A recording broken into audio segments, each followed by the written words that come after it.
नमस्कार। स्वागत है आप सभी का महारत एकेडमी के यूट्यूब प्लेटफॉर्म पर। दोस्तों, आज इस वीडियो में हम बात करेंगे केवीएस एनवीएस 2025 भर्ती के बारे में। टायर फर्स्ट हो चुका है। अब टायर फर्स्ट के बाद अब क्या करें, कब एग्ज़ाम होगा, टायर टू का परिणाम कब आएगा और कट ऑफ क्या रहने वाली है, किन किन को तैयारी करनी चाहिए आगे, और एग्ज़ाम कब होगा टायर टू का, कितना समय आपके पास में बचा है, पूरी जानकारी हम इस वीडियो में आपको देने वाले हैं। और बिल्कुल अच्छे से डिटेल से आपको चीज़ें एक एक यहाँ पर क्लियर होने वाली है, तो मेरे साथ में जुड़े रहिएगा अंतिम तक। यदि आप केवीएस एनवीएस 2025 के 26 की तैयारी कर रहे हैं तो चैनल को सब्सक्राइब जरूर कर लीजिएगा, क्योंकि आपको सारी की सारी इन्फॉर्मेशन अंतिम तक, जब तक आपका एग्ज़ाम से लेकर रिजल्ट तक नहीं आ जाता तब तक आपके साथ रहेगा महारत एकेडमी। तो सबसे पहले तो आपको बता दूं, जिनके भी जो विद्यार्थी टीचिंग के लिए एग्ज़ाम देने वाले हैं स्पेशल एजुकेटर का, ठीक है ना, स्पेशल एजुकेटर का एग्ज़ाम देने वाले हैं, उनके लिए मैं बता दूं हमारी बुक्स आ चुकी है, तो लिंक आपको डिस्क्रिप्शन में मिल जाएगा। और हाँ, एक ख़ास बात आपको बता दूं, 31 तारीख के बाद आपको बुक्स नहीं मिल पाएगी। 31 तारीख के तक ही ओपन रहेगा पोर्टल पर, उसके बाद बुक्स हमने यहाँ पर क्या कर दी है, बिल्कुल क्लोज कर देंगे, ठीक है ना। 31 तारीख के बाद में कब चालू होगी वो हमें खुद को नहीं पता, ठीक है। तो ये 31 तारीख तक जिनको भी परचेज करनी है वो कर लीजिएगा, लिंक आपको डिस्क्रिप्शन में मिल जाएगी। तो मेरे प्यारे साथियों, यहाँ पर देखिएगा अब कट ऑफ क्या रहेगी, परिणाम कब आएगा, और यहाँ पर टायर टू की अंतिम रणनीति क्या होनी चाहिए, कैसे तैयारी करें, वो सारी की सारी चीज़ें हम यहाँ पर डिस्कस करेंगे। तो बिल्कुल अच्छे से मेरे साथ में जुड़ जाइएगा। यहाँ पर हम बात करें तो सॉरी, यहाँ पर देखिए, एग्ज़ाम आपका टायर फर्स्ट का हुआ और एग्ज़ाम होने के बाद में लगभग 15 दिन के भीतर आपके आंसर की आ जानी चाहिए, लेकिन आज 15 दिन भी हो चुके हैं। आज 15 दिन भी हो चुके हैं। हो सकता है विद इन 5 डेज मतलब कि मैं मानूँ यहाँ पर 30 से 31 तारीख तक यहाँ पर आपकी आंसर की तो जारी हो ही जानी चाहिए, ठीक है ना। और हो जाएगी मेरे हिसाब से, जितना मेरा अनुभव कहता है उसके हिसाब से यहाँ पर 31 तारीख से पहले पहले, मतलब कि जनवरी पूरा कंप्लीट हो यहाँ पर, उससे पहले पहले आपकी क्या आ जाएगी, यहाँ पर आंसर की आ जाएगी। और यहाँ पर आपका जो परिणाम है वो लगभग 1 महीने, एग्ज़ाम के बाद में 1 महीने के अंदर आ जाना चाहिए।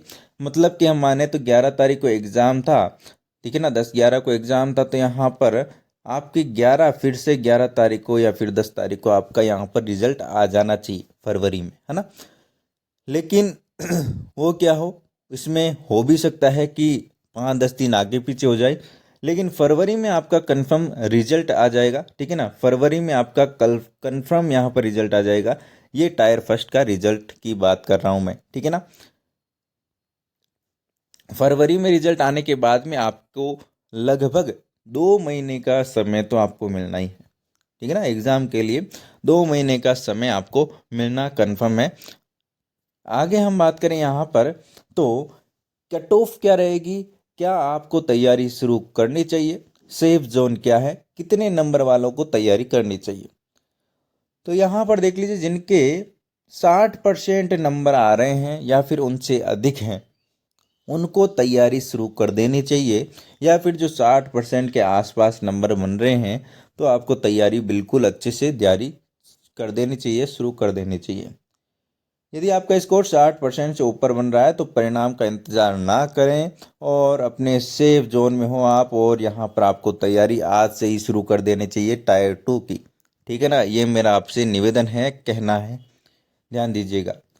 हम बात करें यहाँ पर, तो जो 10 गुना वाला नियम क्या है वो भी हम यहाँ पर समझ लेते हैं। सबसे पहले आपको पता ही है कि जो टायर फर्स्ट है, टायर वन है, उसके अंदर जो अभ्यर्थियों ने एग्ज़ाम दिया था उनमें से भर्ती का जितना, जैसे कि हम यहाँ पर बात करें तो जैसे पीआरटी की भर्ती इतनी है तो इसका 10 गुना यहाँ पर, 10 गुना यहाँ पर क्या लेंगे, बच्चों को सेलेक्ट लेंगे टायर टू के लिए, ठीक है, ठीक है। यहाँ पर क्या हो जाएगा, टायर टू के लिए 10 गुना यहाँ पर चयन होगा, ठीक है ना। और उसके बाद में जो 2 या 3 गुना यहाँ पर लास्ट वाले में, जो टायर टू के बाद में इंटरव्यू के लिए जो सिलेक्शन होगा उसमें कितने चयन होंगे, 3 गुना चयन होंगे, ठीक है ना। ये ध्यान दीजिएगा आप, 2 या 3 गुना यहाँ पर चयन होगा। एक सीट के लिए यहाँ पर आप देख सकते हैं कि लगभग 10 अभ्यर्थियों को टायर 2 लिखित परीक्षा के लिए बुलाया जाएगा। ठीक है, हम बात करें यहाँ पर टायर 1 और टायर 2 के अंतर के बारे में, क्या सिलेबस सेम था, क्या चीज़ें रहने वाली हैं, तो सिलेबस बिल्कुल अलग था टायर फर्स्ट और टायर सेकंड का। टायर फर्स्ट का जितनी भी वैकेंसी थी उनका सबका यहाँ पर जो भी सिलेबस था वो कॉमन था, ठीक है ना। लेकिन टायर 2 में सब्जेक्ट वाइज अलग अलग सिलेबस यहाँ पर रहने वाला है, अलग अलग डिपार्टमेंट के अकॉर्डिंग अलग अलग सिलेबस यहाँ पर रहने वाला है। तो टायर फर्स्ट में केवल क्वालिफाइंग था ओनली फॉर, यहाँ पर कोई भी मेरिट लिस्ट नहीं थी, ठीक है ना। जिनके यहाँ पर 10 गुना में आ गए वो 10 गुना में आ गए, ठीक है ना। क्वालिफाइंग था कुल मिलाकर, ये बात हम कह सकते हैं। इसके नंबर वापस कहीं पे भी नहीं जुड़ेंगे, ठीक है। टायर 2 की बात करें तो यही है, क्या है, गेम चेंजर यही है एग्ज़ाम, और यहीं फाइनल मेरिट का यहाँ पर बनना होगा। असली प्रतियोगिता यहीं से आपकी शुरू होती है, क्योंकि अब की बार जो है डिस्क्रिप्टिव क्वेश्चन भी आपको दिए गए हैं, ठीक है ना। बहुत ही अच्छा लेवल का यहाँ पर एग्ज़ाम होने वाला है। परीक्षा कब होगी, तो यहाँ पर हम बात करें तो सीबीएसई की जो बोर्ड एग्ज़ाम है उनके बाद ही यहाँ पर पॉसिबल है। मानो यहाँ पर मार्च तो नहीं, लेकिन अप्रैल और मई में आपका एग्ज़ाम हो जाएगा, ठीक है ना। अप्रैल और मई में एग्ज़ाम हो जाएगा। अप्रैल मई तक आपका एग्ज़ाम हो जाएगा, मई लास्ट तक हो सकता है, ठीक है ना। परिणाम के बाद तैयारी का समय नहीं मिलेगा, तो अभी आप शुरू करें। और जो भी स्पेशल वाले हैं बच्चे टीजीटी के, उनके लिए बुक्स आ चुकी है, आप ज़रूर ऑर्डर करते हैं। आगे हम बात करें तो थोड़ा सा पैटर्न हम देख लेते हैं कि क्या पैटर्न रहने वाला है टायर 2 का, ठीक है ना। टायर 2 का जो पैटर्न है वो क्या रहने वाला है। तो यहाँ पर देखिए दोस्तों, ए भाग बी, ठीक है ना, 2 भाग आएंगे आपके। एक तो आएंगे आपके ऑब्जेक्टिव क्वेश्चन 60 नंबर के, और दूसरा आएंगे आपके डिस्क्रिप्टिव क्वेश्चन जो कि आएंगे 40 अंक के, जो कि 10 प्रश्न आएंगे। कितने आएंगे, 10 प्रश्न ये आएंगे और 60 प्रश्न ये आएंगे, ठीक है।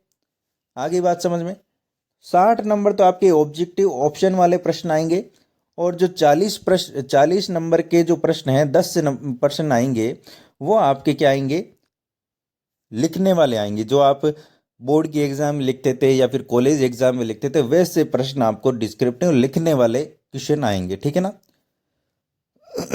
तो यहाँ पर आप देख सकते हैं कि कुल आपके अंक 100 होंगे। समय आपको 2.5 घंटे का दिया जाएगा, ठीक है। और 100 नंबर का पेपर होगा, ये आपको पता ही चल गया। अब हम यहाँ पर बात करें तो जो वस्तुनिष्ठ परीक्षा है उसमें यहाँ पर हम बात करें तो 60 अंकों का होगा। नेगेटिव मार्किंग आपकी यहाँ पर 1/4 होगी, ठीक है ना। टीयर फर्स्ट में यहाँ पर 1/3 थी, और अब यहाँ पर क्या है 1/4 होगी, ठीक है ना। थोड़ा सा फ़ायदा आपके लोगों के लिए कर दिया है टायर 2 में। और यहाँ पर हम बात करें, इस भाग में स्कोर करना आसान है, गलती की गुंजाइश कम रहेगी, क्योंकि यहाँ पर डिस्क्रिप्टिव क्वेश्चन रहने वाले हैं, आप अपने अनुसार लिख पाएंगे, ठीक है ना। और जितना अच्छा हैंड राइटिंग लिखोगे उतना ही अच्छा यहाँ पर आपको फ़ायदा मिलने वाला है। वर्णनात्मक जो कि आपकी डिस्क्रिप्टिव परीक्षा होगी, मतलब कि जो क्वेश्चन आएंगे 10 प्रश्न आएंगे, एक प्रश्न 4 अंक का होगा, 40 अंक का यहाँ पर रहने वाला है। यहाँ आपको लिखना होगा सब्जेक्टिव, यहाँ पर केवल ज्ञान काफ़ी नहीं है, लिखने की कला, राइटिंग स्किल जरूरी है मेरे प्यारे साथियों। क्योंकि जितना सुंदर और अच्छे तरीके से अच्छे सॉरी अच्छे वर्ड यूज लोगे तो आपको और भी फायदा यहाँ पर मिलने वाला है, ठीक है ना। यहाँ पर हम बात करें तो कुछ का ये भी मानना है कि जो इंग्लिश मीडियम वाले हैं वो यहाँ पर ज़्यादा लगते हैं केवीएस में, तो ऐसी कोई बात नहीं है। इंग्लिश मीडियम और हिंदी मीडियम के लिए, दोनों के लिए यहाँ पर वरीयता यहाँ पर रहेगी। सीबीएसई ने इंग्लिश वालों को थोड़ी वरीयता मिल सकती है, परंतु सामग्री कंटेंट और प्रस्तुति, मतलब कि जो आप प्रेजेंट करेंगे, मेन ऑफ आपका यहाँ पर रहेगा कि जो इंटरव्यू है वहाँ पर आप कैसे प्रेजेंट करते हो, वो आपके लिए इम्पोर्टेंट है, ठीक है ना। बस वहाँ पर आपको ध्यान रखना होगा। इंटरव्यू में मेन इम्पोर्टेंट है कि आप कैसा वहाँ पर प्रेजेंटेशन देते हो, ठीक है ना। अगले 60 दिन की रणनीति हम यहाँ पर बात करें तो बैठने की जो क्षमता है ना आपकी सीटिंग, वो लगातार आप यहाँ पर बढ़ाते चले जाएं। पेपर सोल्व करें, पुराने पेपर जो भी हैं केवीएस के वो सोल्व करें, और जो डिस्क्रिप्टिव क्वेश्चन हैं उनको प्रैक्टिस करें कि लिखने की प्रैक्टिस करें, लिख लिख कर याद करने की प्रैक्टिस करें। मॉक टेस्ट दें, जहाँ पर भी उपलब्ध है वो चीज़ें आप करें। और कोई भी समस्या आए तो आपको नोट्स वगैरह या फिर जिनके बारे में भी तो आप कमेंट कर सकते हैं। और ये जानकारी आपको कैसी लगी, रिजल्ट आपका जारी, आंसर की तो आपकी लगभग मैं मानता हूँ कि 5-6 दिन में आपकी अंदर अंदर आपकी जारी हो जाएगी, ठीक है ना, टायर फर्स्ट की। और रिजल्ट की बात करें तो यहाँ पर मैंने आपको बता ही दिया कि लगभग 1 महीने में आता है। फरवरी के अंदर हम मान सकते हैं कि फरवरी में तो कंफर्म आपका रिजल्ट आ जाएगा। एग्ज़ाम की बात करें तो यहाँ पर आपकी अप्रैल लास्ट और मई में आपका यहाँ पर एग्ज़ाम हो सकता है। तो तैयारी में लग जाए मेरे प्यारे साथियों। मिलते हैं नेक्स्ट वीडियो में, तब तक के लिए बाय बाय। जय हिंद, जय भारत, धन्यवाद।